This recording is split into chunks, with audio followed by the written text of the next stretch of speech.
आणि एक ओबीसी उमेदवार म्हणून त्याच्या मागं सगळ्या ओबीसीनी ताकद उभी करावी असा दुहेरी हेतू होता.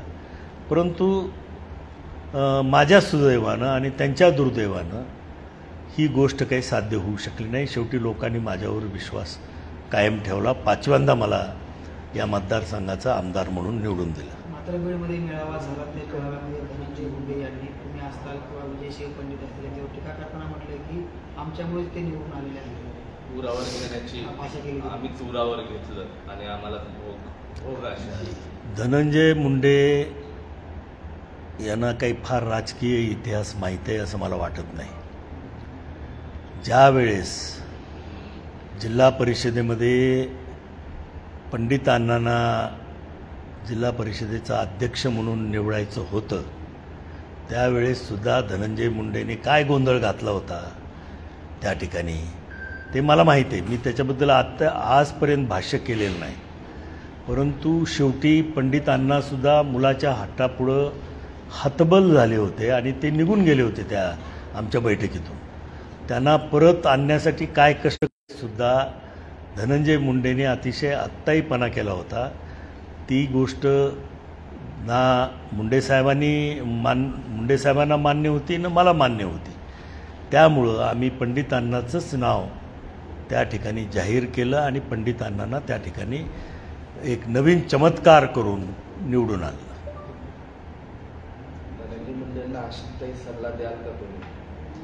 सध्या सुरू आहे ते जे काही आज सांगतायत मी सांगतोय की या ठिकाणी माझं म्हणजे सोळंकी कुटुंबीय हे गेल्या 60 वर्षापासून बीड जिल्ह्याच्या राजकारणामध्ये काम करतायत. आमचे वडील 1962 साली जिल्हा परिषदेचे पहिले अध्यक्ष झाले. 5 वर्ष त्यांची कारकीर्द संपूर्ण महाराष्ट्रामध्ये गाजली आणि त्यांना स्वर्गीय चव्हाण साहेबांनी 67च्या निवडणुकीमध्ये पक्षाचं उमेदवार म्हणून जाहीर केलं आणि त्यामध्ये ते निवडून आले. लगेच त्यांना महाराष्ट्राच्या मंत्रिमंडळामध्ये स्थान मिळालं. ते 1980पर्यंत म्हणजे महाराष्ट्राच्या मंत्रिमंडळामध्ये होते. बीड जिल्ह्याचे पालकमंत्री होते. आता त्यावेळेस ना गोपीनाथराव मुंडेंचं नाव होतं ना धनंजय मुंडेचं नाव होतं ना पंकजाताईचं नाव होतं. 1978 साली गोपीनाथराव मुंडे पहिल्यांदा जिल्हा परिषदेवर निवडून आले आणि धनंजय मुंडे तर त्यावेळेस काय करत होते 1978 साली हे काही मला इमॅजिन करता येत नाही. त्यामुळं तसंच पंडित घराण्याचाही मोठा इतिहास आहे.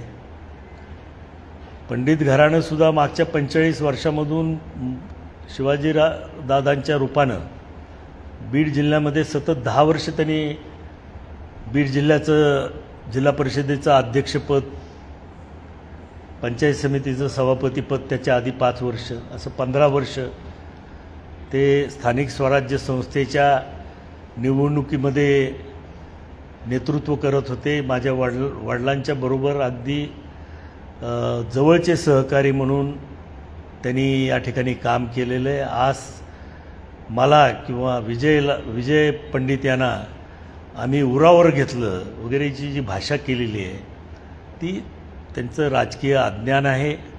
त्यांना बीड जिल्ह्याचा राजकीय इतिहास माहीत नाही आणि स्वतःच्याबद्दलची फार नेतृत्वाची काहीतरी मोठी कल्पना त्यांना झालेली आहे. मी ज्यावेळेस 2दा भारतीय जनता पक्षाचा आमदार म्हणून निवडून आलो त्यावेळेससुद्धा धनंजय मुंडे हे कुठेही राजकारणात नव्हते. पंडित अण्णा त्यावेळेस राजकारणात होते, गोपीनाथराव मुंडे राजकारणात होते आणि या दोघांच्या मार्गदर्शनाखाली आम्ही जिल्हा परिषद असेल, बीड जिल्हा मध्यवर्ती बँक असेल किंवा इतर स्थानिक स्वराज्य संस्था असतील, सहकारातल्या निवडणुका असतील, या आम्ही एकत्रितपणानं सामोरं गेलेलो आहोत. त्यावेळेस पंकजाताई राजकारणात नव्हत्या आणि धनंजय मुंडेसुद्धा राजकारणात त्यांचा उगम झालेला नव्हता. आता ज्याचा उगम इतक्या उशिरा राजकारणात झालेला आहे त्यांनी आम्हाला निवडून आणण्याचं श्रेय घ्यायचं काही कारण नाही.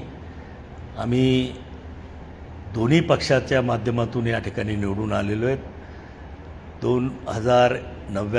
1999 आणि 2004 या दोन्ही विधानसभेच्या निवडणुका आणि 2004ची लोकसभेची निवडणूक मी भारतीय जनता पक्षाच्या तिकिटावरती निवडून आलेलो आहे.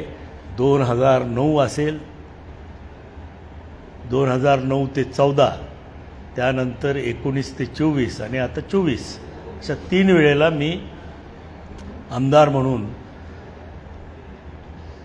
राष्ट्रवादी काँग्रेसच्या चिन्हावर निवडून आलेलो आहे. दादा तुम्ही एक मिनटं दादा, गेल्या अनेक वर्षापासून म्हणण्यापेक्षा अनेक दशकापासून तुम्ही राजकारणात आहात. आता सगळ्यात मोस्ट सिनियर पर्सन म्हणून तुमच्याकडे पाहिलं जातं. धनंजय मुंडेंचं वय जरी लहान असलं तरी आता दिवाळीचे दिवस आहेत. एक लहान मुलगा किंवा लहान तरुण राजकारणी म्हणून दिवाळीच्या वगैरे काही शुभेच्छा देणार?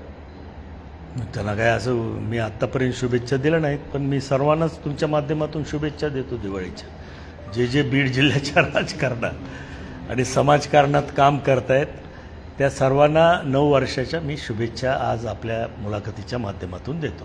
मात्र मंत्री छगन भुजबळ बीडमध्ये येतात आणि आल्यानंतर मेळावा घेतला जातो. त्यामधून जे मनोज जरांगे पाटील यांच्या व्यासपीठावर गेले त्यांना पाडण्याची देखील भाषा बोलली जाते. एवढंच नाही तर आगामी निवडणुकीमध्ये दाखवून देऊ अशी देखील भाषा बोलली जाते. जे स्वपक्षीय आहेत, आमदार आहेत अशावरती बोलणं आणि ते राष्ट्रवादीच्या मंत्र्यांनी अशा पद्धतीने बोलणं. तर या संदर्भात काही पक्षाकडे तुम्ही सांगणार आहात किंवा अशा पद्धतीने त्यांचं जे वक्तव्य आहे त्याच्यावर तुमची प्रतिक्रिया काय? कान टोचले पाहिजे का?